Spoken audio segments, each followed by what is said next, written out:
जुगहो जुगे अटल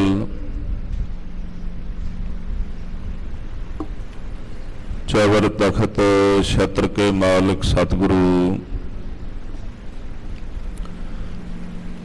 साहिब कमाल हाजरा हजूर जाहरा जहूर सर्व कला भरपूर। धन धन श्री गुरु ग्रंथ साहिब जी महाराज सतगुरां दी पावन पवित्र हजूरी अंदर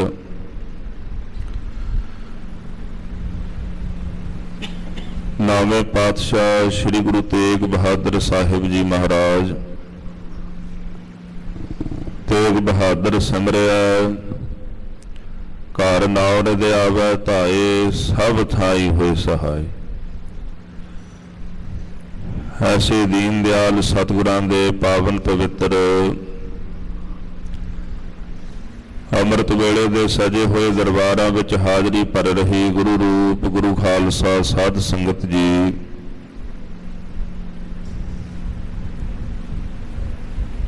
आप जी बड़भागे हो। जीवन का मोलक समा सवासां नूं सफल बना रहे हो। सरबत आसां नूं पूर्ण करन वाली अमृत बाणी श्री आसा की वार दे कीर्तन आप जी ने सरवण कीते हन।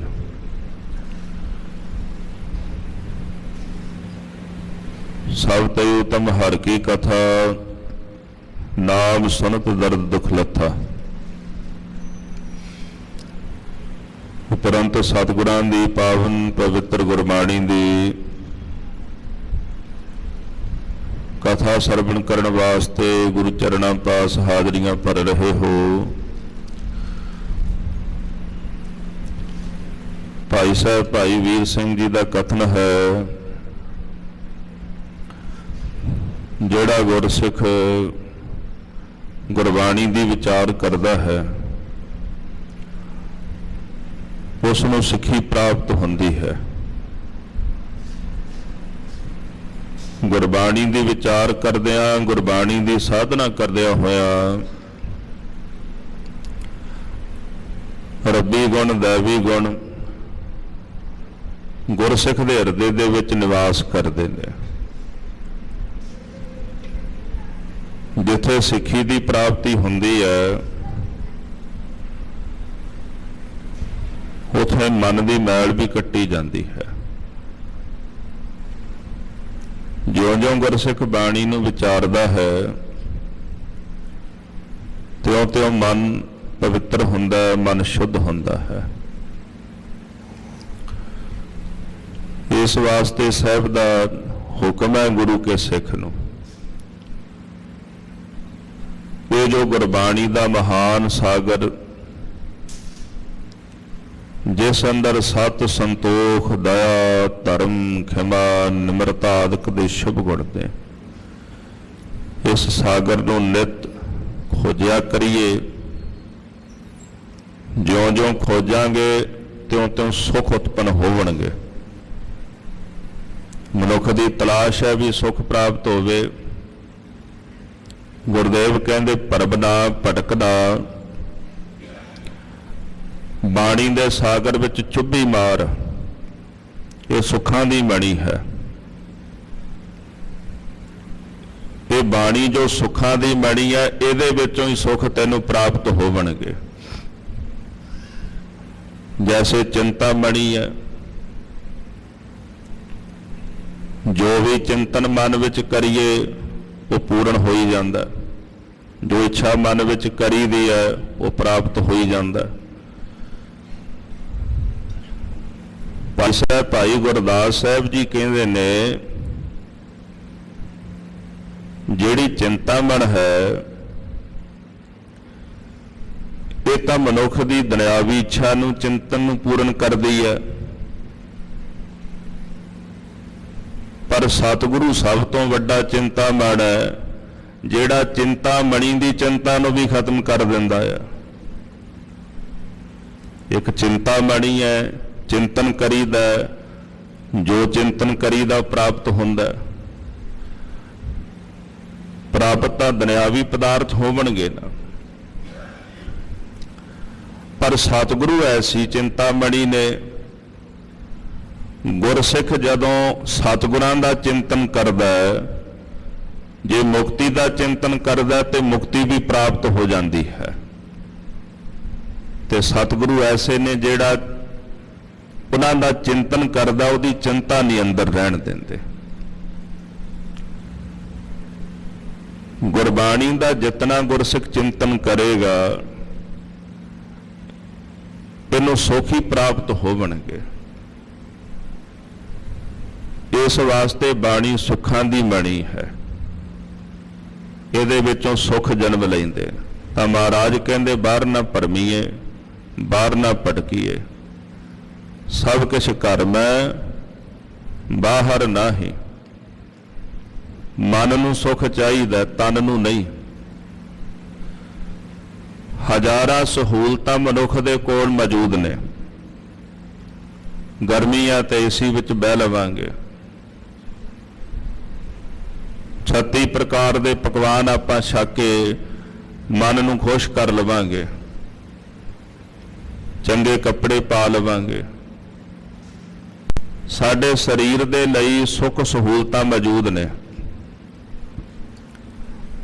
पर जदों मन दे सकून की गल करिए कि सोने दे बर्तनां विच खा के दुखी मन सुखी हो सकदा, कि ठंडी हवा दे विच बह के दुखी मन सुखी हो सकदा। तन तां सुखी हो सकेगा पर मन सुखी नहीं हो सकेगा। तां मन दा सुख जिहड़ा सतगुरु कहंदे वो तेरे अंदर है, उहनूं अंदरों भालण दा यतन कर।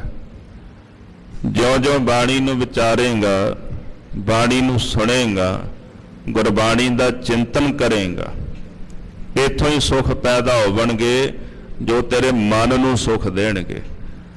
तां जिहदे मन नूं सुख मिले वो भावें रेत विच सुत्ता होवे उत्थे ही सुखी है, वो भावें झौंपड़ी विच सुत्ता होवे उत्थे सुखी है। भाई हेमे तो ज़्यादा सुखी कौन हो सकता? पंजवें पातशाह कहंदे बस्ता टुट्टी झौंपड़ी चीर सब छिन्ना।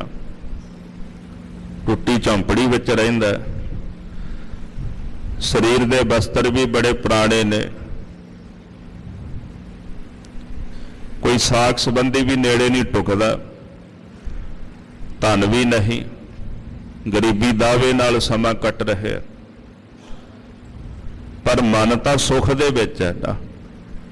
साहब ने भाई हेमे नूं सारी सृष्टि दा राजा दस्या, राजा सगली सृष्टि का हर नाम मन पिन्ना। एक पासे महाराज जी कहंदे ने सगल सृष्टि को राजा दुखिया, एक सारी सृष्टि दा राजा है पर दुखी है। ਉਹਦੇ ਕੋਲ तन करके सुख दे सारे साधन मौजूद ने, पर भाई हेमे दे कोल तन करके सुख का कोई भी साधन मौजूद नहीं। पर महाराज कहते वो सारी सृष्टि का राजा है क्योंकि वो सुखी है। भाई हेमे तो ज़्यादा सुखी कौन हो सकता है? भाई लालो तो ज़्यादा सुखी कौन हो सकता है? जिन्ना मलक भागो दुखी सी ਉਹਦੇ ਨਾਲੋਂ ਕਰੋੜਾਂ ਗੁਣ ਜ਼ਿਆਦਾ ਭਾਈ ਲਾਲੋ ਸੁਖੀ ਸੀ। ਇਹ ਸੁਖ ਜਿਹੜਾ ਹੈ ਸਤਿਗੁਰਾਂ ਦੀ ਬਾਣੀ ਦੇ ਚਿੰਤਨ ਵਿੱਚੋਂ ਪ੍ਰਾਪਤ ਹੁੰਦਾ। ਪਰ ਬੇਨਤੀ ਹੈ ਗੁਰਸਿੱਖ ਦਾ ਚਿੰਤਨ ਜਿੰਨਾ ਜ਼ਿਆਦਾ ਗਹਿਰਾ ਹੁੰਦਾ ਜਾਂਦਾ ਬਾਣੀ ਪ੍ਰਤੀ ਉਤਨੇ ਹੀ ਸੁਖ ਮਿਲਦੇ ਨੇ। ਸਾਗਰ ਦੇ ਪਾਣੀ ਦੇ ਉੱਪਰਲੇ ਹਿੱਸੇ ਵਿੱਚ ਛੱਲਾਂ ਹੁੰਦੀਆਂ ਨੇ, ਰੌਲਾ ਰੱਪਾ ਹੋਵੇਗਾ, ਤਰੰਗਾਂ ਹੋਵਣਗੀਆਂ। ਜਿਉਂ-ਜਿਉਂ ਸਾਗਰ ਦੀ ਗਹਿਰਾਈ ਨੂੰ ਨਾਪੀਏ ਓਨਾ ਹੀ ਜ਼ਿਆਦਾ ਉਹ ਸ਼ਾਂਤ ਹੁੰਦਾ ਜਾਂਦਾ। ਇਹ ਜਿੰਨੀਆਂ ਵੀ ਛੱਲਾਂ ਨੇ ਨਾ ਮਨ ਦਾ ਸ਼ੋਰ ਹੈ, ਇਹ ਉੱਪਰਲੀ ਤਹਿ ਦੇ ਉੱਪਰ ਹੀ ਹੈ। ਜਿਉਂ-ਜਿਉਂ ਚਿੰਤਨ ਗਹਿਰਾ ਹੁੰਦਾ ਜਾਏਗਾ ਤਿਉਂ-ਤਿਉਂ ਸ਼ਾਂਤੀ ਹੁੰਦੀ ਜਾਏਗੀ, मन शांत हुंदा जाएगा। असीं गुरबाणी दे सागर विच चुब्भी मारनी है, नितनेम दे विच भी बाणी है, कीर्तन दे रूप विच भी बाणी है, ਕਥਾ ਦੇ ਰੂਪ ਵਿੱਚ ਵੀ ਬਾਣੀ ਹੈ। ਤੇ ਸਤਿਗੁਰਾਂ ਨੇ ਸਾਡਾ ਜੀਵਨ ਬਾਣੀ ਦੇ ਹੀ ਆਸਰਤ ਰੱਖਿਆ ਹੈ। ਤਾਂ ਸਾਹਿਬ ਜੀ ਕਹਿੰਦੇ, ਗੁਰੂ ਕੇ ਸਿੱਖੋ ਦੁੱਖ ਰੋਗ ਸੰਤਾਪ ਉਤਰੇ ਸੁਣੀ ਸੱਚੀ ਬਾਣੀ। ਤੋ ਬੇਨਤੀ ਦਾਸ ਇਹ ਕਰ ਰਹੇ ਅਸੀਂ, ਭਾਈ ਵੀਰ ਸਿੰਘ ਜੀ ਕਹਿੰਦੇ ਸਿੱਖੀ ਦੀ ਪ੍ਰਾਪਤੀ ਗੁਰਬਾਣੀ ਦੀ ਵਿਚਾਰ ਵਿੱਚੋਂ ਹੈ, ਸੁਖ ਬਾਣੀ ਦੇ ਚਿੰਤਨ ਵਿੱਚੋਂ ਨੇ। ਇਹ ਸੁੱਖਾਂ ਦੀ ਮਣੀ ਹੈ। ਜਿੰਨਾ ਜ਼ਿਆਦਾ ਇਹਦਾ ਚਿੰਤਨ ਕਰੀ ਜਾਵਾਂਗੇ ਉਤਨੇ ਹੀ ਸੁਖ ਉਤਪੰਨ ਹੋਣਗੇ। ਧੰਨ ਗੁਰੂ ਗ੍ਰੰਥ ਸਾਹਿਬ ਜੀ ਮਹਾਰਾਜ ਨੇ ਰਹਿਮਤਾਂ ਕੀਤੀਆਂ। ਅੰਮ੍ਰਿਤ ਵੇਲੇ ਪ੍ਰਕਾਸ਼ ਵਕਤ ਸ੍ਰੀ ਮੁਖਵਾਕ ਦੀ ਦਾਤ ਸਾਹਿਬਾਂ ਨੇ ਬਖਸ਼ਿਸ਼ ਕੀਤੀ। ਆਓ ਮਨ ਬਿਰਤੀਆਂ ਇਕਾਗਰ ਕਰਕੇ ਸਤਿਗੁਰਾਂ ਦਾ ਪਾਵਨ ਉਪਦੇਸ਼ ਸਰਵਣ ਕਰੀਏ। ਮਨ ਦੀ ਇਕਾਗਰਤਾ ਬਣਾਉਣ ਲਈ ਸਰਬੱਤ ਗੁਰਸਿੱਖ ਸੰਗਤਾਂ ਪ੍ਰੇਮ ਸਹਿਤ ਜਪਣਾ ਕਰੋ ਜੀ। ਸਤਨਾਮ ਸ੍ਰੀ ਵਾਹਿਗੁਰੂ ਸਾਹਿਬ ਜੀ। ਸਤਨਾਮ ਸ੍ਰੀ ਵਾਹਿਗੁਰੂ ਸਾਹਿਬ ਜੀ।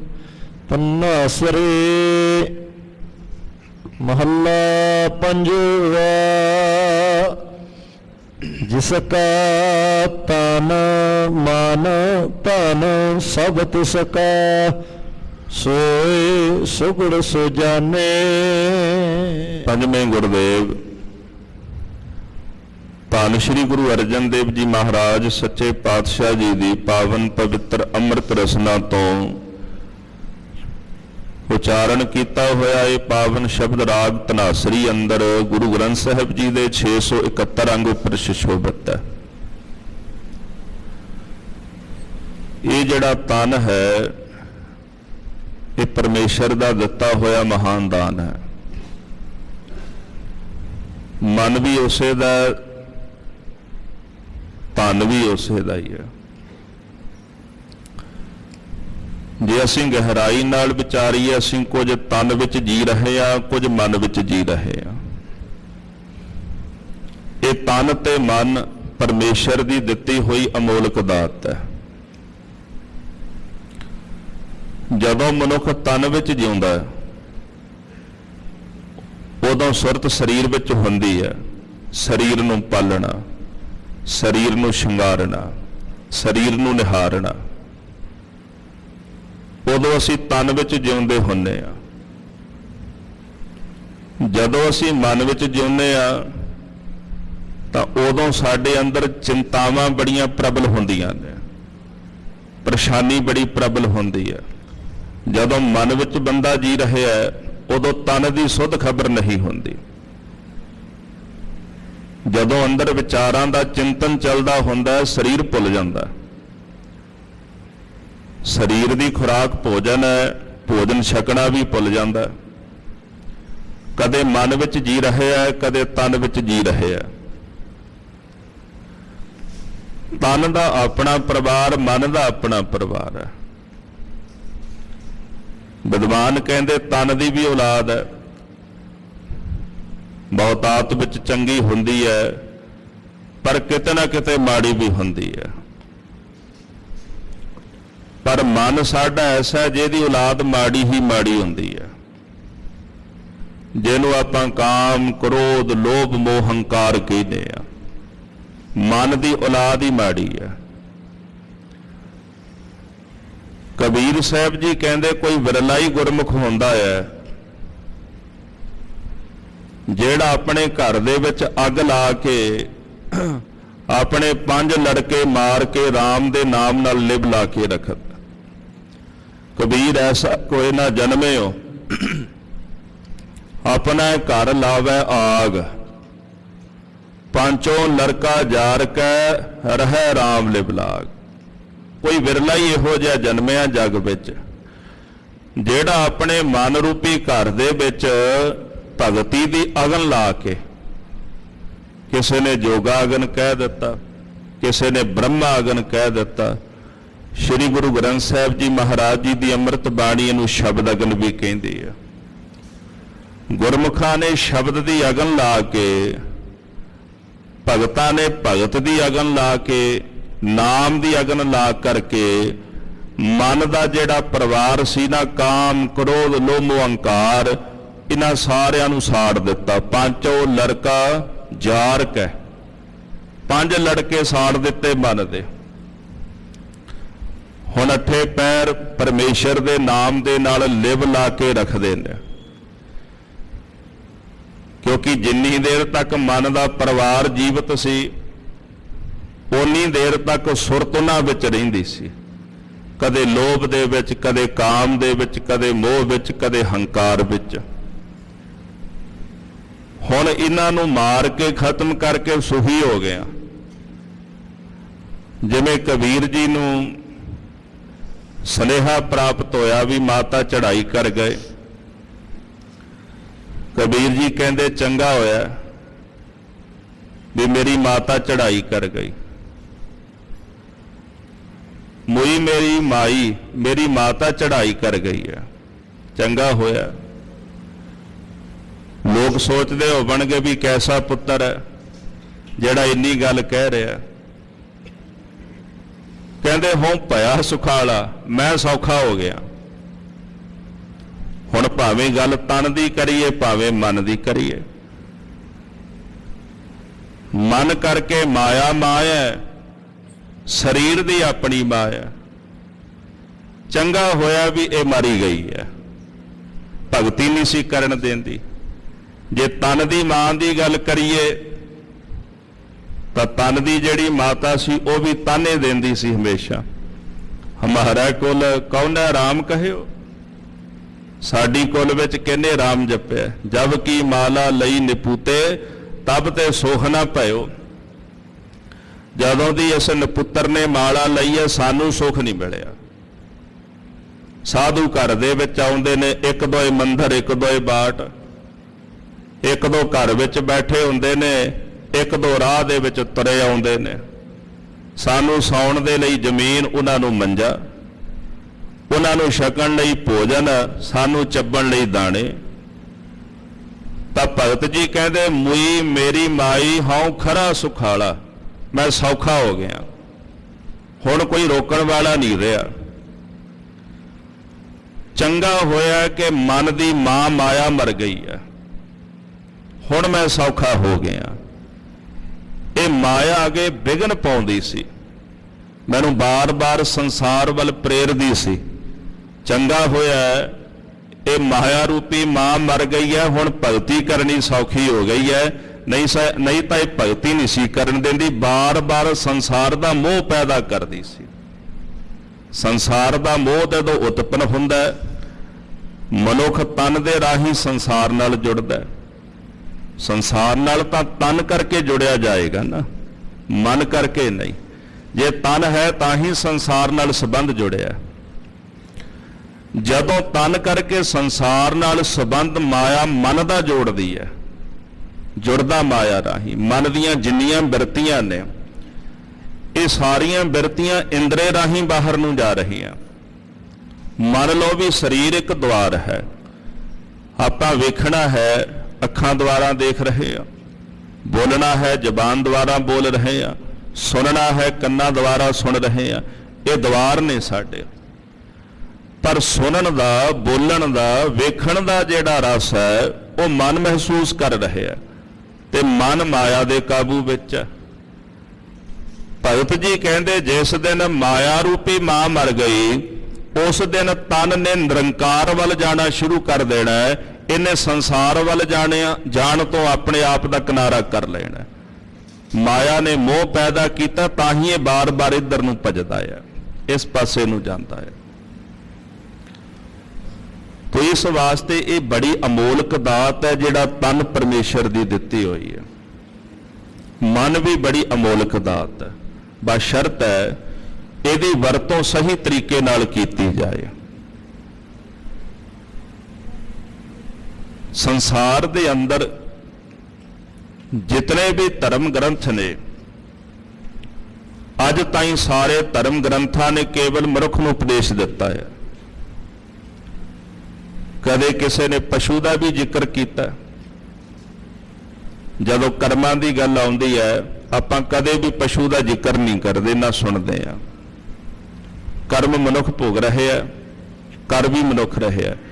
ਪਸ਼ੂ ਕੇਵਲ ਭੋਗ ਰਹੇ ਆ, ਉਹ ਕਰ ਨਹੀਂ ਰਹੇ ਆ। ਤਨ ਮਨੁੱਖ ਦੇ ਕੋਲ ਹੈ ਵੀ, ਪਸ਼ੂ ਕੋਲ ਵੀ ਹੈ। ਕਦੇ ਕਿਸੇ ਨੇ ਪਸ਼ੂ ਨੂੰ ਇਹ ਨਹੀਂ ਆਖਿਆ ਵੀ ਇਹ ਤਨ ਤੈਨੂੰ ਪ੍ਰਾਪਤ ਹੋਇਆ ਹੈ, ਇਹ ਮੁੜ ਕੇ ਨਹੀਂ ਮਿਲਣਾ।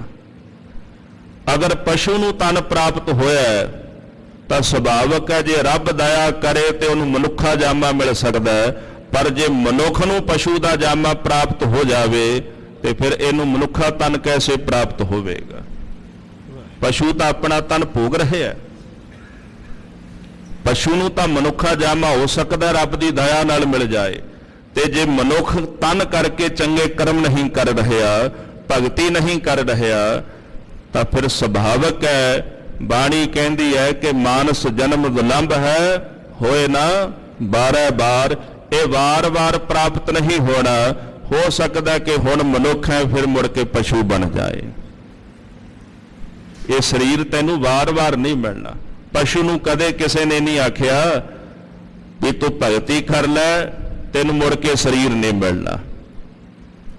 ਕਦੇ ਪਕਸ਼ੀ ਨੂੰ ਕਿਸੇ ਨੇ ਨਹੀਂ ਕਿਹਾ, ਪਰ ਮਨੁੱਖ ਨੂੰ ਬਾਰ-ਬਾਰ ਕਿਹਾ ਜਾਂਦਾ ਹੈ ਕਿ ਇੱਕ ਏਦਾਂ ਦੀ ਪੌੜੀ ਤੇ ਤੂੰ ਆ ਕੇ ਖਲੋ ਗਿਆ, ਹੁਣ ਤੇਰੀ ਮਰਜ਼ੀ ਹੈ, ਅੱਗੇ ਵੀ ਜਾ ਸਕਦਾ ਤੇ ਪਿੱਛੇ ਵੀ ਜਾ ਸਕਦਾ। ਮਸ਼ਕੀਨ ਜੀ ਕਹਿੰਦੇ ਸਨ, ਪਸ਼ੂ ਦਾ ਭਾਵ ਵੀ ਇਹ ਹੈ ਵੀ ਜਿਹੜਾ ਪਿੱਛੇ ਹੋਵੇ, ਜਿਹੜਾ ਪਿੱਛੇ ਉਹਨੂੰ ਹੀ ਪਸ਼ੂ ਕਹਿੰਦੇ ਨੇ।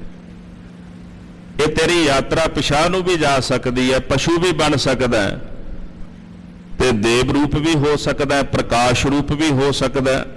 ਇਸ ਤਨ ਦੇ ਵਿੱਚ ਬੈਠਾ ਹੋਇਆ ਮਨ, ਉਸ ਮਨ ਨੂੰ ਨਿਰੰਕਾਰ ਵੱਲ ਲਿਜਾਣਾ ਸ਼ੁਰੂ ਕਰ ਦੇ, ਇਹ ਤਨ ਮਿਟੇਗਾ ਤੇ ਪ੍ਰਭੂ ਦਾ ਹੀ ਰੂਪ ਹੋ ਜਾਏਗਾ। ਨੌਵੇਂ ਪਾਤਸ਼ਾਹ ਕਹਿੰਦੇ, ਨਾਨਕ ਲੀਨ ਭਇਓ ਗੋਬਿੰਦ ਸਿਓ, ਜੋ ਪਾਨੀ ਸੰਗ ਪਾਨੀ।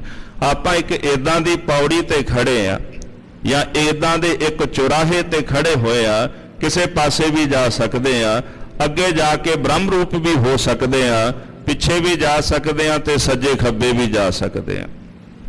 ਕੋਈ ਵੀ ਜੂਨ ਸਾਨੂੰ ਪ੍ਰਾਪਤ ਹੋ ਸਕਦੀ ਹੈ। ਹੁਣ ਉਹ ਸਾਡੇ ਕਰਮਾਂ ਦੇ ਉੱਪਰ ਡਿਪੈਂਡ ਕਰਦਾ ਹੈ ਵੀ ਸਾਡੇ ਕਰਮ ਕਿੱਦਾਂ ਦੇ ਨੇ। ਇਸ ਕਰਕੇ ਮਨੁੱਖ ਨੂੰ ਹੀ ਉਪਦੇਸ਼ ਹੈ ਕਿ ਸੱਜੇ ਖੱਬੇ ਨਾ ਜਾਈ ਤੇ ਨਾ ਪਿਛਾਂਹ ਨੂੰ ਜਾਈ, ਜੇ ਜਾਣਾ ਤੇ ਕੇਵਲ ਅੱਗੇ ਨੂੰ ਹੀ ਜਾਈ।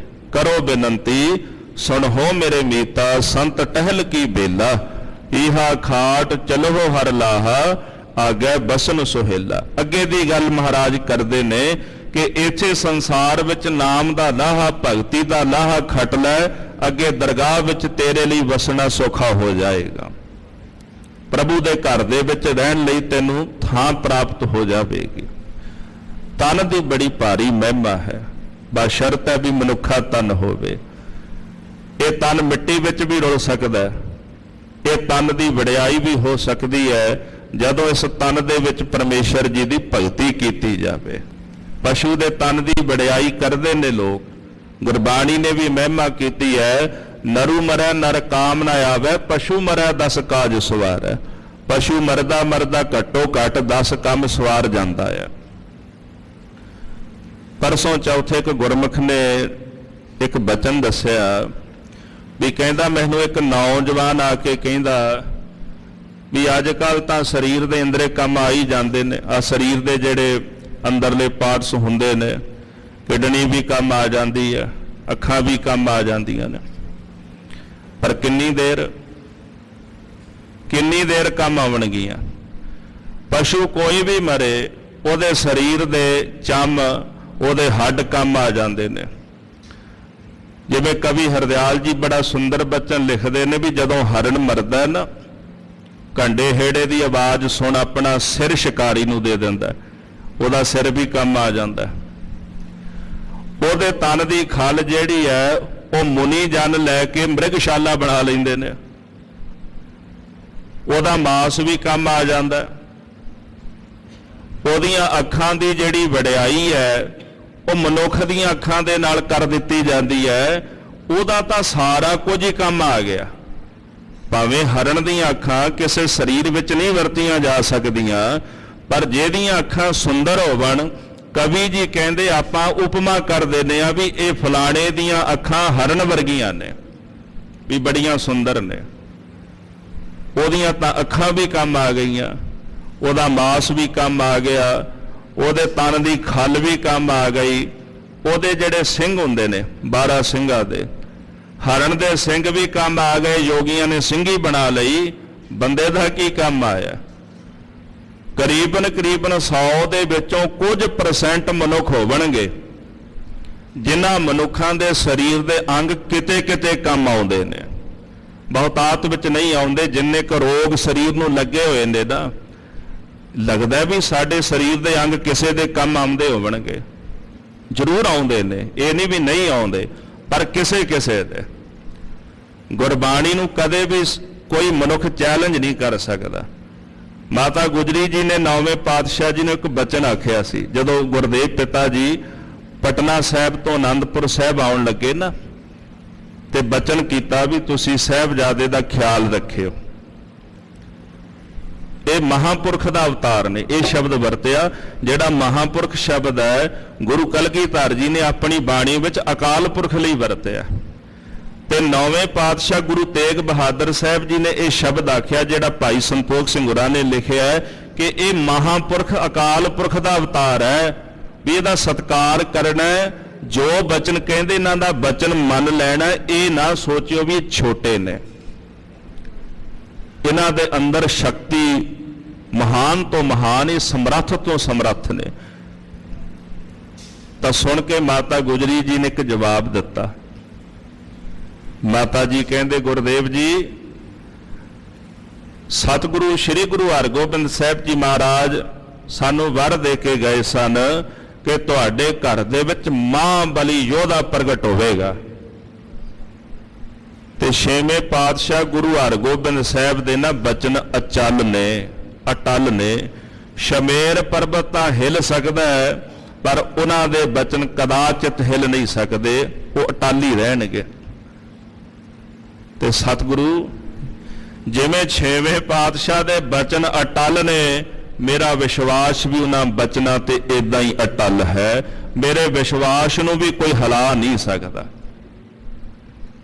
ਸਾਡਾ ਵਿਸ਼ਵਾਸ ਏਡਾ ਮਹਾਨ ਹੋਣਾ ਚਾਹੀਦਾ ਗੁਰਬਾਣੀ ਦੇ ਉੱਪਰ। ਕੋਈ ਕੁਛ ਵੀ ਆਖੇ ਪਏ, ਕਦੇ ਸਿੱਖ ਦੇ ਮਨ ਵਿੱਚ ਸ਼ੰਕਾ ਨਾ ਉਤਪਨ ਹੋਵੇ ਗੁਰੂ ਸਾਹਿਬ ਦੇ ਪ੍ਰਤੀ। ਐਡਾ ਵਿਸ਼ਵਾਸ ਸਿੱਖ ਦੇ ਅੰਦਰ ਹੋਣਾ ਚਾਹੀਦਾ ਸਤਿਗੁਰਾਂ ਦੇ ਪ੍ਰਤੀ। ਕੋਈ ਕੁਝ ਵੀ ਆਖੇ, ਜੋ ਗੁਰੂ ਸਾਹਿਬ ਕਹਿ ਗਏ ਨੇ ਉਹ ਜੁਗੋ ਜੁਗ ਅਟਲ ਹੈ।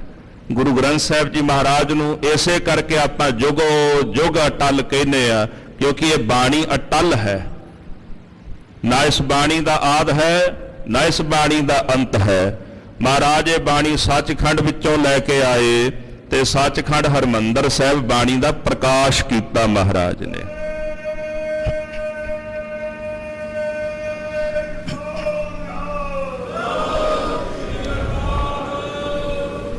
ਇਹ ਬਾਣੀ ਜਿਹੜੀ ਹੈ ਇਹਦਾ ਜਨਮ ਹੀ ਨਹੀਂ, ਇਹ ਤਾਂ ਪ੍ਰਗਟ ਹੋਈ ਹੈ। ਮਹਾਰਾਜ ਨੇ ਫਿਰ ਇਸ ਬਾਣੀ ਦਾ ਪ੍ਰਕਾਸ਼ ਕੀਤਾ। ਜਦੋਂ ਪ੍ਰਕਾਸ਼ ਕੀਤਾ, ਗੁਰਸਿੱਖਾ ਜੇ ਬਾਣੀ ਕਿਤੇ ਤੇਰੇ ਹਿਰਦੇ ਵਿੱਚ ਵੀ ਪ੍ਰਕਾਸ਼ਮਾਨ ਹੋ ਜਾਏ, ਤੇਰਾ ਜੀਵਨ ਅੰਦਰੋਂ ਉਜਾਲੇ ਨਾਲ ਭਰ ਜਾਏਗਾ। ਸਾਡਾ ਐਡਾ ਵਿਸ਼ਵਾਸ ਗੁਰੂ ਕੀ ਬਾਣੀ ਤੇ ਹੋਣਾ ਚਾਹੀਦਾ। ਇਤਿਹਾਸਕ ਬਚਨ ਜਿਹੜੇ ਨੇ ਉਹ ਕੇਵਲ ਕਹਿਣ ਮਾਤਰ ਨਹੀਂ ਹੁੰਦੇ, ਉਹ ਜੀਵਨ ਵਿੱਚ ਕਮਾਉਣ ਲਈ ਹੁੰਦੇ ਨੇ। ਮਾਂ ਗੁਜਰੀ ਨੇ ਜਿਹੜੇ ਬਚਨ ਆਖੇ ਕਿ ਮੇਰਾ ਵਿਸ਼ਵਾਸ ਵੀ ਅਟਲ ਹੈ, ਤਾਂ ਇਹ ਬਚਨ ਕਮਾਵਣ ਵਾਸਤੇ ਨੇ। ਜੇ ਸਤਿਗੁਰੂ ਕਹਿੰਦੇ ਨੇ ਵੀ ਮਨੁੱਖ ਕੰਮ ਨਹੀਂ ਆਉਂਦਾ ਤੇ ਨਿਸ਼ਚਿਤ ਨਹੀਂ ਆਉਂਦਾ, ਕੋਈ ਕੁਝ ਵੀ ਆਖੇ ਪਿਆ, ਸਾਨੂੰ ਗੁਰੂ ਤੇ ਭਰੋਸਾ ਹੈ। ਤਾਂ ਵਾਕਿਆ ਮਨੁੱਖ ਦੇ ਤਨ ਦੇ ਜਿਹੜੇ ਪਾਰਟਸ ਨੇ ਕੁਝ ਕੁਝ ਕੰਮ ਆਉਂਦੇ ਨੇ, ਸਾਰੇ ਕੰਮ ਨਹੀਂ ਆਉਂਦੇ।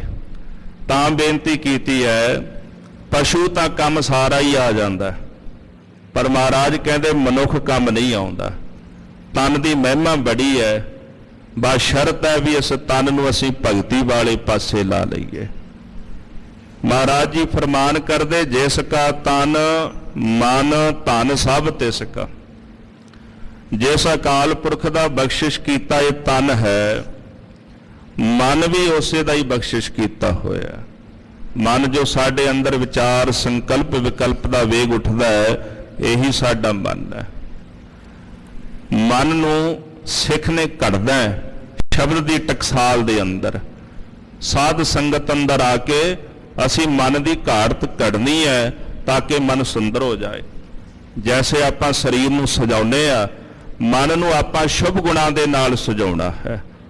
ਮਨ ਦੀ ਜਿਹੜੀ ਮਾੜੀ ਔਲਾਦ ਕਾਮ, ਕ੍ਰੋਧ, ਲੋਭ, ਹੰਕਾਰ ਜਿਨ੍ਹਾਂ ਦਾ ਜ਼ਿਕਰ ਪਹਿਲਾਂ ਕੀਤਾ ਹੈ, ਇਹਨਾਂ ਨੂੰ ਆਪਣੇ ਮਨ ਵਿੱਚੋਂ ਬਾਹਰ ਕੱਢਣਾ ਹੈ। ਤਾਂ ਸਤਿਗੁਰੂ ਕਹਿੰਦੇ ਇਹ ਮਨ ਵੀ ਪਰਮੇਸ਼ਰ ਜੀ ਦੀ ਦਿੱਤੀ ਹੋਈ ਅਮੋਲਕ ਦਾਤ ਹੈ, ਤੇ ਜੇ ਮਨ ਨੂੰ ਅਸੀਂ ਸਵਾਰ ਲਿਆ ਨਾ, ਇਹੀ ਮਨ ਸਾਨੂੰ ਪਰਮੇਸ਼ਰ ਦੇ ਘਰ ਦੇ ਵਿੱਚ ਲੈ ਜਾਏਗਾ। ਨਿਰੰਕਾਰ ਕੈ ਦੇਸ਼ ਜਾਏ ਤਾਂ ਸੁਖ ਲਹ ਹੈ ਮਹਲ। ਇਹ ਮਨ ਦਾ ਟਿਕਾਣਾ ਹੀ ਨਿਰੰਕਾਰ ਦਾ ਦੇਸ਼, ਅਕਾਲ ਪੁਰਖ ਦਾ ਘਰ ਹੈ। ਜਦੋਂ ਉਸ ਘਰ ਵਿੱਚ ਜਾਏਗਾ, ਉਹਦੇ ਵਿੱਚ ਭੇਦ ਹੋ ਕਰਕੇ ਸੁੱਖਾਂ ਦੀ ਪ੍ਰਾਪਤੀ ਕਰੇਗਾ। ਇਹ ਧਨ ਵੀ ਦਿੱਤਾ ਹੋਇਆ। ਧਨ ਕਿਉਂ ਦਿੱਤਾ? ਤਾਂ ਕਿ ਤਨ ਦੀ ਪ੍ਰਤਪਾਲਣਾ ਹੋ ਸਕੇ। ਭਗਤੀ ਦਿੱਤੀ ਹੈ ਮਨ ਦੀ ਪਾਲਣਾ ਹੋ ਸਕੇ। ਧਨ ਦਿੱਤਾ ਕਿ ਤਨ ਦੀ ਪਾਲਣਾ ਹੋ ਸਕੇ। ਸਤਿਗੁਰੂ ਕਹਿੰਦੇ ਧਨ ਵੀ ਉਸੇ ਦਾ ਹੀ ਹੈ। ਤੂੰ ਮਨ ਵਿੱਚ ਅਭਿਮਾਨ ਨਾ ਕਰੀ, ਇਹ ਜਿਹੜਾ ਧਨ ਮੇਰਾ ਹੈ, ਜਿਸ ਨੂੰ ਆਪਣੇ ਧਨ ਦਾ, ਰਾਜ ਦਾ ਅਭਿਮਾਨ ਹੁੰਦਾ ਹੈ। ਧਨ ਭੂਮਿਕਾ ਜੋ ਕਰੈ ਗੁਮਾਨ, ਸੋ ਮੂਰਖ ਅੰਧਾ ਅਗਿਆਨ। ਸਤਿਗੁਰੂ ਕਹਿੰਦੇ ਉਹ ਗਿਆਨੀ ਅੰਨਾ ਹੈ ਜਿਹੜਾ ਧਨ ਦਾ, ਜ਼ਮੀਨ ਜਾਇਦਾਦ ਦਾ, ਰਾਜ ਭਾਗ ਦਾ ਅਭਿਮਾਨ ਕਰਦਾ ਹੈ। ਕਿਉਂਕਿ ਇਹ ਧਨ ਮੇਰਾ ਨਹੀਂ, ਸਰੀਰ ਦੇ ਛੁੱਟਦਿਆਂ ਧਨ ਵੀ ਛੁੱਟ ਜਾਣਾ ਹੈ। ਇਸ ਕਰਕੇ ਇਹ ਵੀ ਪਰਮੇਸ਼ਰ ਜੀ ਦਾ ਦਿੱਤਾ ਹੋਇਆ ਜਾਣ, ਸੋਈ ਸੁਗੜ ਸੁਜਾਨੀ। ਜਿਸ ਅਕਾਲ ਪੁਰਖ ਜੀ ਨੇ ਤਨ ਮਨ ਧਨ ਬਖਸ਼ਿਸ਼ ਕੀਤਾ ਹੈ, ਉਹ ਅਕਾਲ ਪੁਰਖ ਹਿਰਦੇ ਦੀ ਜਾਣਨ ਵਾਲਾ। ਸੁਜਾਨੀ ਦਾ ਭਾਵ ਜੋ ਹਿਰਦੇ ਦੀ ਜਾਣਦਾ। ਸਾਡੇ ਹਿਰਦੇ ਦੇ ਅੰਦਰ ਜਿਹੜੇ ਪਟ ਪੜਦੇ ਨੇ, ਉਹਨਾਂ ਪੜਦਿਆਂ ਦੀ ਪਿਛਲੀ ਗੱਲ ਨੂੰ ਵੀ ਉਹ ਜਾਣਨ ਵਾਲਾ ਹੈ। ਤਾਂ ਐਸਾ ਅਕਾਲ ਪੁਰਖ ਸੁਗੜ, ਸੁਗੜ ਕਹਿੰਦੇ ਨੇ ਸੋ ਘੜ, ਸ੍ਰੇਸ਼ਟ ਘਾੜਤ ਕਰਨ ਵਾਲਾ, ਜੋ ਸੰਸਾਰ ਦੀ ਜੀਵਾਂ ਦੀ ਸ੍ਰੇਸ਼ਟ ਘਾੜਤ ਨੂੰ ਕੱਢਣ ਵਾਲਾ ਹੈ। ਤੇ ਸੁਗੜ ਆਪਾਂ ਸਿਆਣੇ ਨੂੰ ਵੀ ਕਹਿ ਦਿੰਦੇ, ਉਹਦੇ ਤੋਂ ਵੱਡਾ ਸੁਗੜ ਸਿਆਣਾ ਕੋਈ ਨਹੀਂ। ਮਨ ਵਿੱਚ ਕਈ ਦਫਾ ਵਿਚਾਰ ਪੈਦਾ ਹੁੰਦੀ ਹੈ, ਜਦੋਂ ਆਪਾਂ ਕਦੇ ਵੀ ਜੀਵਨ ਵਿੱਚ ਇਹ ਗੱਲ ਕਹਿੰਦੇ ਆ ਵੀ ਚੰਗਾ ਨਹੀਂ ਹੋਇਆ। ਇੱਕ ਪਾਸੇ ਆਪਾਂ ਜਾਣਦੇ ਆ ਵੀ ਕਰਤਾ ਪੁਰਖ ਸਾਰਾ ਕੁਝ ਕਰਦਾ, ਤੇ ਜਦੋਂ ਸਾਡੇ ਅੰਦਰੋਂ ਇਹ ਆਵਾਜ਼ ਉੱਠਦੀ ਵੀ ਚੰਗਾ ਨਹੀਂ ਹੋਇਆ, ਤਾਂ ਫਿਰ ਇਹਦਾ ਭਾਵ ਕਿ ਰੱਬ ਨੇ ਮਾੜਾ ਕਿਤੇ ਕਰ ਦਿੱਤਾ।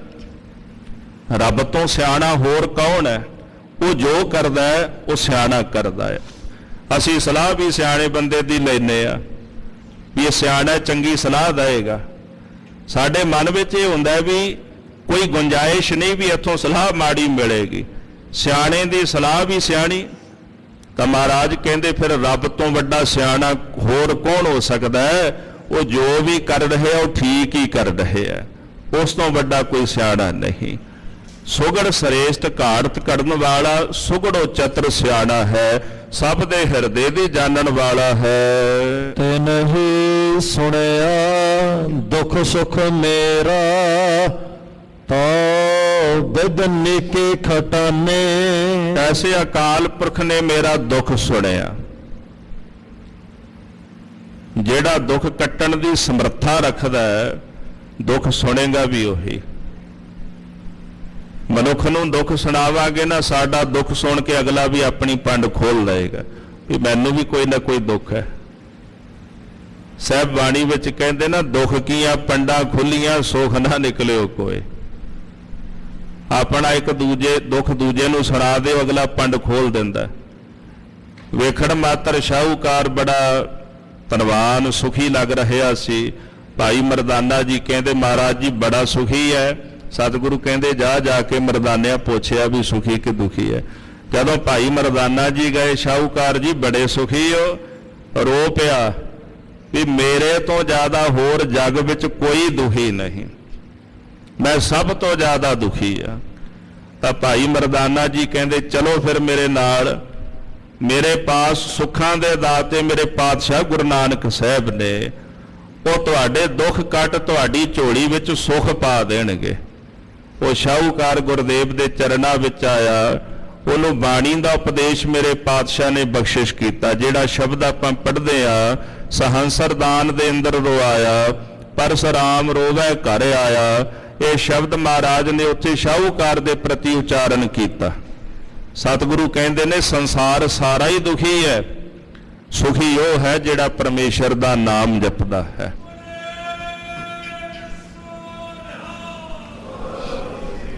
ਉਸ ਅਕਾਲ ਪੁਰਖ ਵਾਹਿਗੁਰੂ ਪਰਮੇਸ਼ਰ ਨੇ ਸਾਡਾ ਦੁੱਖ ਸੁਣਿਆ ਤੇ ਸੁਖ ਵੀ ਉਸੇ ਨੇ ਸੁਣਿਆ। ਮੇਰਾ ਦੁੱਖ ਸੁਣਨ ਵਾਲਾ ਵੀ ਉਹ, ਮੇਰਾ ਸੁਖ ਸੁਣਨ ਵਾਲਾ ਵੀ ਉਹ ਪਰਮੇਸ਼ਰ ਅਕਾਲ ਪੁਰਖ ਹੈ। ਇੱਕ ਗੁਰਮੁਖ ਕਹਿੰਦੇ ਨੇ ਕਿ ਕਦੇ ਰੱਬ ਨਾਲ ਵੀ ਗੱਲਾਂ ਕਰਿਆ ਕਰੋ। ਜਦੋਂ ਅਰਦਾਸ ਕਰਦੇ ਆ ਇਹ ਮਹਿਸੂਸ ਹੁੰਦਾ ਜਿਵੇਂ ਪਰਮੇਸ਼ਰ ਨਾਲ ਗੱਲਾਂ ਕਰੀਏ। ਕਹਿੰਦੇ ਜਦੋਂ ਉਹਦੇ ਨਾਲ ਗੱਲਾਂ ਕਰੀਏ ਤੇ ਆਪਣਾ ਦੁੱਖ ਵੀ ਉਹਨੂੰ ਸੁਣਾਈਏ ਤੇ ਆਪਾਂ ਸੁੱਖ ਵੀ ਉਹਨੂੰ ਸੁਣਾਈਏ। ਬੰਦੇ ਨੂੰ ਦੁੱਖ ਸੁਣਾਈਏ ਤੇ ਉਹ ਦੁੱਖ ਕੱਟਣ ਦੀ ਤਾਕਤ ਨਹੀਂ ਰੱਖਦਾ। ਰੱਬ ਨੂੰ ਦੁੱਖ ਸੁਣਾਈਏ ਤੇ ਉਹ ਦੁੱਖ ਕੱਟਣ ਦੀ ਤਾਕਤ ਰੱਖਦਾ ਹੈ। ਜਦੋਂ ਦਇਆ ਦੇ ਘਰ ਵਿੱਚ ਆ ਜਾਂਦਾ ਨਾ, ਆਪਾਂ ਕਿਉਂ ਦੁੱਖ ਦੂਜੇ ਨੂੰ ਸੁਣਾਉਂਦੇ ਆ ਕਿ ਦੂਜਾ ਤਰਸ ਕਰੇ। ਕਹਿੰਦੇ ਅਕਾਲ ਪੁਰਖ ਨੂੰ ਵੀ ਆਪਣਾ ਦੁੱਖ ਸੁਣਾਇਆ ਕਰੋ, ਉਹ ਵੀ ਫਿਰ ਤਰਸ ਕਰ ਦਿੰਦਾ, ਦਇਆ ਦੇ ਘਰ ਦੇ ਵਿੱਚ ਆ ਜਾਂਦਾ, ਦੁੱਖ ਕੱਟਣ ਦੀ ਸਮਰੱਥਾ ਰੱਖਦਾ। ਮੇਰਾ ਦੁੱਖ ਵੀ ਉਸੇ ਨੇ ਸੁਣਿਆ ਤੇ ਮੇਰਾ ਸੁੱਖ ਵੀ ਉਸੇ ਨੇ ਸੁਣਿਆ। ਅਥਵਾ ਉਸੇ ਅਕਾਲ ਪੁਰਖ ਨੇ ਮੇਰਾ ਦੁੱਖ ਸੁਣਿਆ, ਦੁੱਖ ਸੁਣ ਕੇ ਉਹਨੇ ਦੁੱਖ ਕੱਟ ਕੇ ਮੈਨੂੰ ਸੁੱਖਾਂ ਦੀ ਦਾਤ ਬਖਸ਼ਿਸ਼ ਕੀਤੀ ਹੈ।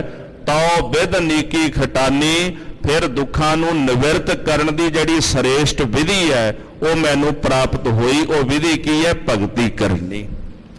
ਭਗਤੀ ਦੀ ਵਿਧੀ ਸਾਨੂੰ ਪ੍ਰਾਪਤ ਹੋਈ ਕਿ ਜਿਸ ਭਗਤੀ ਨੂੰ ਕਰਕੇ ਸਾਰੇ ਦੁੱਖ ਨਿਵਰਤ ਹੋ ਜਾਂਦੇ ਹਨ। ਜੇ ਕੇ ਏਕੈ ਹੀ ਪਹਿਮਾਨੇ, ਇਸ ਜੀਵ ਦੀ ਕੇਵਲ ਇੱਕ ਅਰਦਾਸ ਹੀ ਪ੍ਰਭੂ ਅਕਾਲ ਪੁਰਖ ਦੇ ਘਰ ਦੇ ਵਿੱਚ ਮੰਨੀ ਜਾਂਦੀ ਹੈ। ਉੱਥੇ ਕਿਸੇ ਦਾ ਜ਼ੋਰ ਨਹੀਂ ਚੱਲਦਾ, ਬਲ ਨਹੀਂ ਚੱਲਦਾ, ਕਿਸੇ ਦੇ ਧਨ ਦੀ ਤਾਕਤ ਨਹੀਂ ਚੱਲਦੀ। ਉੱਥੇ ਕੇਵਲ ਅਰਦਾਸ ਹੀ ਪ੍ਰਵਾਨ ਕੀਤੀ ਜਾਂਦੀ ਹੈ।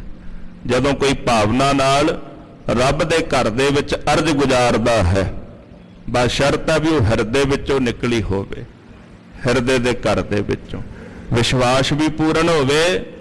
ਅਰਦਾਸ ਕਰਦੇ ਆ ਜਿਹਦੇ ਉੱਤੇ, ਜਿਹਦੇ ਕੋਲ ਅਸੀਂ ਅਰਦਾਸ ਕਰ ਰਹੇ ਆ, ਉਹਦੇ ਤੇ ਇਹ ਭਰੋਸਾ ਹੋਵੇ ਵੀ ਉਹ ਮੇਰੀ ਬਾਤ ਸੁਣ ਰਹੇ ਆ। ਇੱਕ ਛੋਟਾ ਜਿਹਾ ਅਨੁਭਵ ਤੁਸੀਂ ਕਰ ਲੈਣਾ। ਜਦੋਂ ਅਰਦਾਸ ਕਰਦੇ ਆ, ਜਿਸ ਅੱਗੇ ਕਰ ਰਹੇ ਆ ਉਹ ਦਿਖਾਈ ਨਹੀਂ ਦੇ ਰਿਹਾ, ਪਰ ਵੇਖੋ ਗੁਰੂ ਸਾਹਿਬ ਨੇ ਕਿੱਡੀ ਰਹਿਮਤ ਸਾਡੇ ਤੇ ਕੀਤੀ ਹੈ ਕਿ ਸਾਨੂੰ ਗੁਰੂ ਗ੍ਰੰਥ ਸਾਹਿਬ ਜੀ ਮਹਾਰਾਜ ਸਤਿਗੁਰੂ ਬਖਸ਼ ਕਰਕੇ ਗਏ ਨੇ। 10 ਪਾਤਸ਼ਾਹੀਆਂ ਦਾ ਸਰੂਪ ਬਖਸ਼ ਦਿੱਤਾ ਵੀ ਜਦੋਂ ਅਰਦਾਸ ਕਰੇ ਉਹ ਤੇਰੇ ਸਨਮੁਖ ਹੋਵਣ, ਤੇਰੀ ਭਾਵਨਾ ਬਣੇ ਵੀ ਰੱਬ ਮੇਰੇ ਸਾਹਮਣੇ ਆ, ਤੇਰੀ ਭਾਵਨਾ ਬਣੀ ਹੋਵੇ ਕਿ ਰੱਬ ਮੇਰੇ ਸਾਹਮਣੇ ਹੈ, ਉਹ ਸੁਣ ਰਹੇ ਹੈ, ਮੈਂ ਸੁਣਾ ਰਿਹਾ।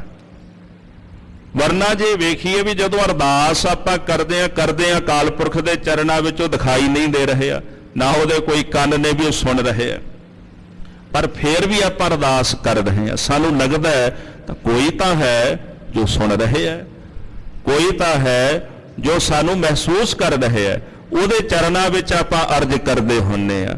ਤਾਂ ਸਤਿਗੁਰੂ ਕਹਿੰਦੇ ਫਿਰ ਜਦੋਂ ਅਰਦਾਸ ਕਰਦੇ ਆ ਨਾ, ਫਿਰ ਉਦੋਂ ਭਰੋਸਾ ਰੱਖੀਏ। ਅਰਦਾਸ ਤਾਂ ਹਾਥੀ ਦੇ ਵੀ ਕਰ ਦਿੱਤੀ ਸੀ। 9ਵੇਂ ਪਾਤਸ਼ਾਹ ਕਹਿੰਦੇ ਗੱਜ ਗਰਾਹ ਤੇ ਛੂਟਾ। ਅਰਦਾਸ ਤਾਂ ਉਹਨੇ ਵੀ ਕੀਤੀ ਸੀ, ਉਹਦੇ ਕੋਲ ਕਿਹੜਾ ਸ਼ਬਦ ਸਨ, ਉਹਦੇ ਹਿਰਦੇ ਦੇ ਅੰਦਰੋਂ ਭਾਵਨਾ ਨਿਕਲੀ ਹੈ, ਉਹ ਭਾਵਨਾ ਹੀ ਪਰਮੇਸ਼ਰ ਦੇ ਘਰ ਦੇ ਵਿੱਚ ਕਬੂਲ ਹੋ ਗਈ। ਪਰਮੇਸ਼ਰ ਅਕਾਲ ਪੁਰਖ ਨੇ ਆ ਕੇ ਉਹਦੀ ਰੱਖਿਆ ਕੀਤੀ ਹੈ। ਹੁਣ ਉਹ ਅਰਦਾਸ ਭਾਵੇਂ ਬੋਲ ਦੇ ਰੂਪ ਵਿੱਚ ਨਿਕਲੀ ਹੋਵੇ, ਭਾਵੇਂ ਭਾਵਨਾ ਦੇ ਰੂਪ ਵਿੱਚ ਨਿਕਲੀ ਹੋਵੇ, ਉਹ ਪਰਮੇਸ਼ਰ ਦੇ ਘਰ ਦੇ ਵਿੱਚ ਪ੍ਰਵਾਨ ਹੈ। ਇਹਦਾ ਦੂਜਾ ਭਾਵ ਅਰਥ ਹੈ ਕਿ ਜੀਵ ਦੀ ਕੀਤੀ ਹੋਈ ਇੱਕ ਭਗਤੀ ਹੀ ਪਰਮੇਸ਼ਰ ਦੇ ਘਰ ਦੇ ਵਿੱਚ ਪ੍ਰਵਾਨ ਹੁੰਦੀ। ਇਹ ਅਰਥ ਤਾਂ ਕੀਤਾ ਹੈ ਕਿਉਂਕਿ ਅਗਲੀ ਜਿਹੜੀ ਪੰਕਤੀ ਦਾ ਪ੍ਰਕਰਨ ਹੈ ਇਹਦੇ ਨਾਲ ਮੇਲ ਖਾਂਦਾ ਹੈ। ਇੱਕ ਭਗਤੀ ਹੀ ਪਰਮੇਸ਼ਰ ਦੇ ਘਰ ਦੇ ਵਿੱਚ ਮੰਨੀ ਜਾਂਦੀ ਪ੍ਰਵਾਨ ਹੈ। ਅਵਰ ਜਤਨ ਕਰ ਰਹੇ ਬਹੁ ਤੇਰੇ, ਤਿਨ ਤਿਲ ਨਹੀਂ ਕੀਮਤ ਜਾਣੇ। ਪਰਮੇਸ਼ਰ ਦੀ ਭਗਤੀ ਤੋਂ ਬਿਨਾਂ ਹੋਰ ਅਨੇਕਾਂ ਜੀਵਾਂ ਨੇ ਕਈ ਪ੍ਰਕਾਰ ਦੇ ਯਤਨ ਕੀਤੇ ਨੇ।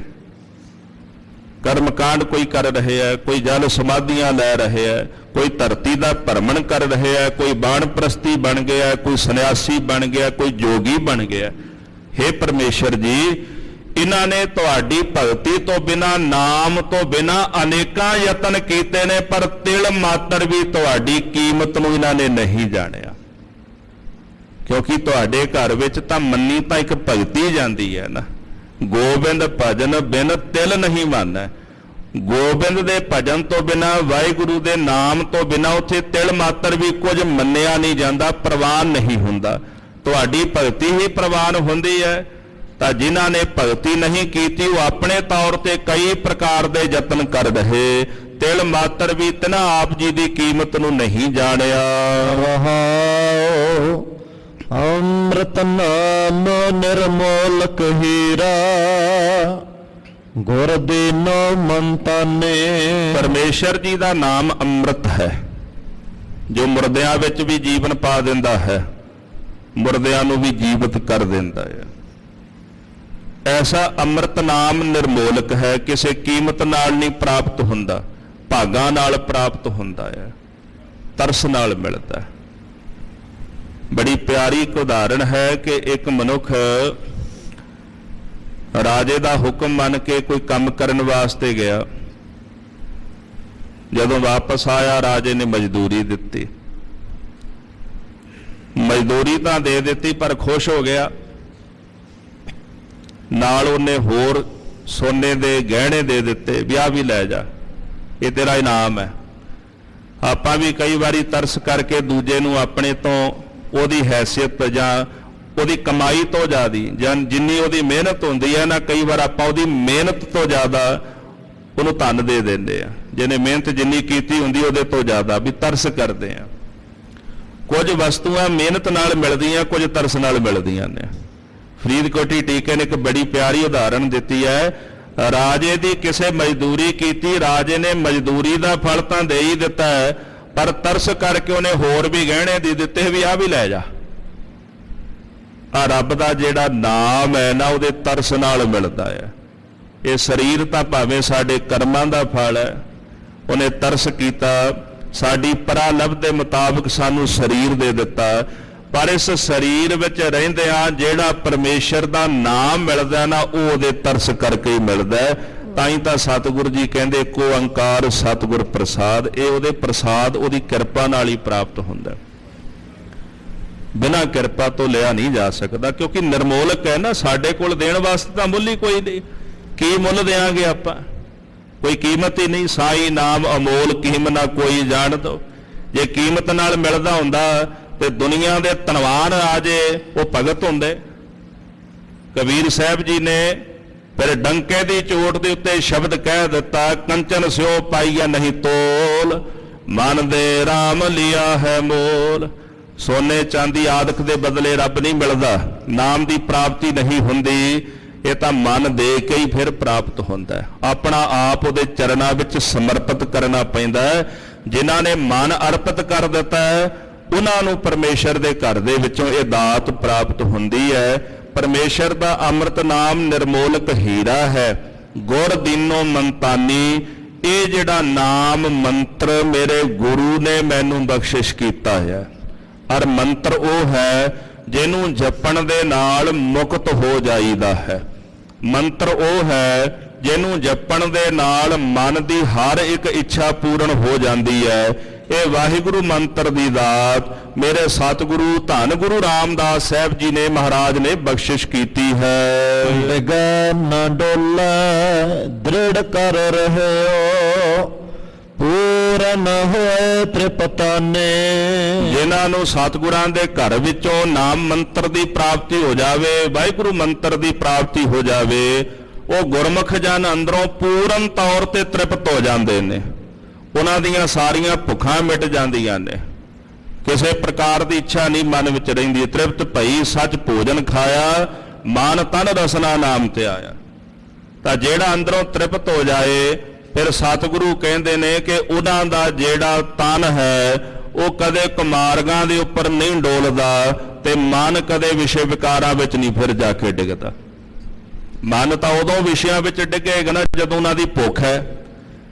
ਤਾਂ ਵਿਸ਼ਿਆਂ ਦੀ ਪੂਰਤੀ ਕਰਨ ਵਾਸਤੇ ਤਨ ਜਿਹੜਾ ਮਾੜੇ ਰਸਤੇ ਤੇ ਚੱਲੇਗਾ, ਤੇ ਜਦੋਂ ਮਨ ਅੰਦਰੋਂ ਤ੍ਰਿਪਤ ਹੋ ਗਿਆ, ਨਾ ਤਨ ਮਾੜੇ ਰਾਹ ਚੱਲੇਗਾ, ਨਾ ਮਨ ਸਾਡਾ ਵਿਸ਼ੇ ਵਿਕਾਰਾਂ ਦੇ ਵਿੱਚ ਜਾ ਕਰਕੇ ਖਚਿਤ ਹੋਵੇਗਾ।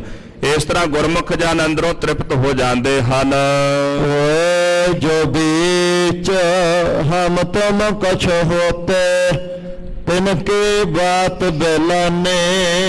ਅਵਿਦਿਆ ਅਗਿਆਨਤਾ ਕਰਕੇ ਅੰਦਰ ਜਿਹੜੀ ਹਮ ਤੁਮ ਮੈਂ ਤੇ ਤੂੰ ਦੀ ਭਾਵਨਾ ਸੀ, ਇਹ ਅੰਦਰੋਂ ਬਿਲਾਨੀ ਨਸ਼ਟ ਹੋ ਗਈ, ਚਲੀ ਗਈ, ਖਤਮ ਹੋ ਗਈ ਅੰਦਰੋਂ।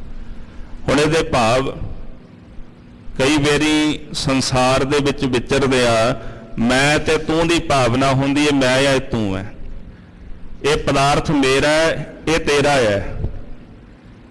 ਤੇ ਜਦੋਂ ਰੱਬ ਦੀ ਗੱਲ ਕਰੀਏ ਉਦੋਂ ਮੈਂ ਤੇ ਤੂੰ ਦੀ ਭਾਵਨਾ ਹੁੰਦੀ ਹੈ, ਪਰ ਜਦੋਂ ਅੰਦਰੋਂ ਮੈਂ ਤੇ ਤੂੰ ਨਿਕਲ ਜਾਏ ਫਿਰ ਕੌਣ ਕਹੇਗਾ ਵੀ ਮੈਂ ਤੇ ਕੌਣ ਕਹੇਗਾ ਤੂੰ?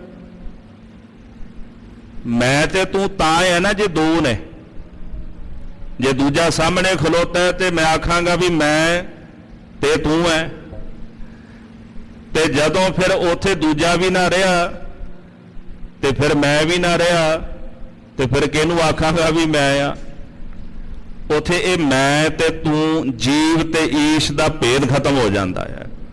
ਤਿਨ ਕੀ ਬਾਤ ਬਿਲਾਨੀ, ਇਹਦਾ ਕਹਿ ਲਓ ਵੀ ਬ੍ਰਹਮ ਰੂਪ ਹੀ ਹੋ ਜਾਈਦਾ, ਪਰਮੇਸ਼ਰ ਵਿੱਚ ਜਾ ਕੇ ਅਭੇਦ ਹੀ ਹੋ ਜਾਈਦਾ ਹੈ। अलंकार मिल थैली होई है पापे कनक वखाने।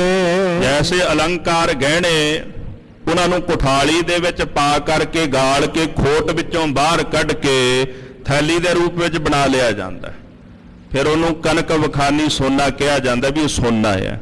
ਪਹਿਲਾਂ ਗਹਿਣੇ ਸਨ ਅਲੱਗ-ਅਲੱਗ ਤਰ੍ਹਾਂ ਦੇ, ਵੱਖਰੇ ਵੱਖਰੇ ਸਨ, ਪਰ ਜਦੋਂ ਉਹਨਾਂ ਨੂੰ ਕੁਠਾਲੀ ਵਿੱਚ ਪਾ ਕੇ ਇੱਕ ਬਣਾ ਲਿਆ ਗਿਆ ਫਿਰ ਗਹਿਣੇ ਨਹੀਂ ਰਹੇ ਜੀ, ਫਿਰ ਸੋਨਾ ਬਣ ਗਿਆ। ਸ਼ਬਦ ਦੀ ਕੁਠਾਲੀ ਦੇ ਵਿੱਚ ਇਸ ਮਨ ਨੂੰ ਪਾ ਕੇ ਬ੍ਰਹਮਾ ਅਗਨ ਰੂਪ, ਬ੍ਰਹਮਾ ਅਗਨ ਦੇ ਉੱਪਰ ਇਸ ਮਨ ਨੂੰ ਚੰਗੀ ਤਰ੍ਹਾਂ ਤਪਾਇਆ ਗਿਆ। ਤਪਾ ਕੇ ਇਹਦੇ ਵਿੱਚੋਂ ਮੈਂ ਤੇ ਤੂੰ ਦੀ ਖੋਟ ਬਾਹਰ ਕੱਢ ਦਿੱਤੀ ਹੈ।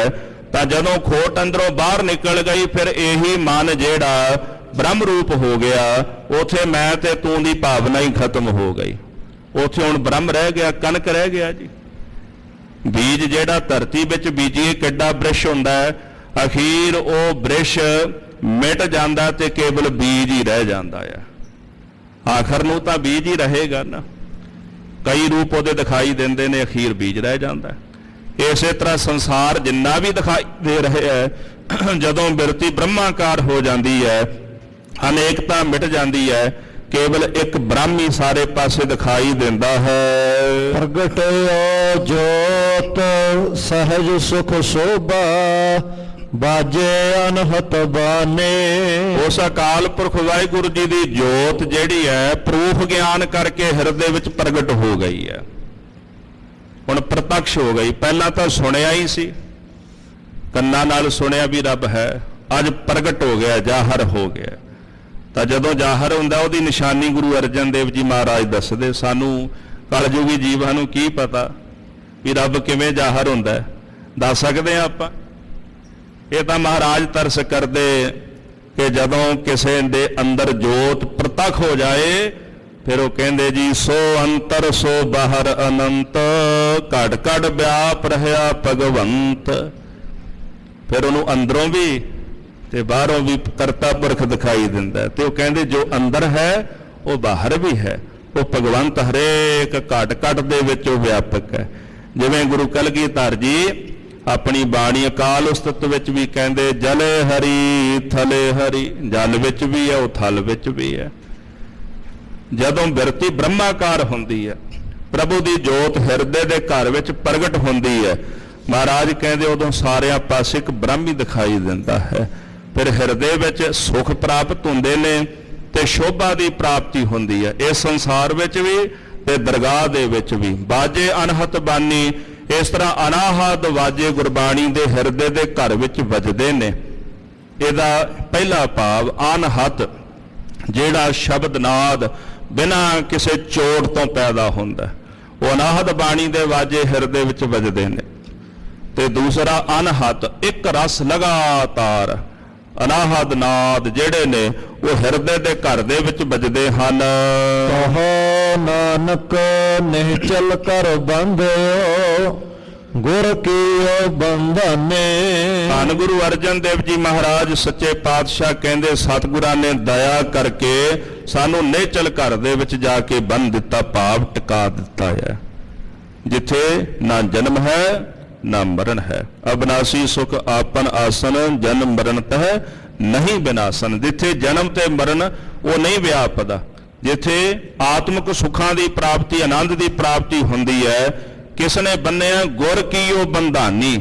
ਮੇਰੇ ਸਤਿਗੁਰਾਂ ਨੇ ਕਿਰਪਾ ਕਰਕੇ ਉਸ ਘਰ ਦੇ ਵਿੱਚ ਸਾਨੂੰ ਬੰਨ੍ਹ ਦਿੱਤਾ, ਭਾਵ ਅਭੇਦ ਹੀ ਕਰ ਦਿੱਤਾ ਸਾਨੂੰ ਪ੍ਰਭੂ ਦੇ ਵਿੱਚ।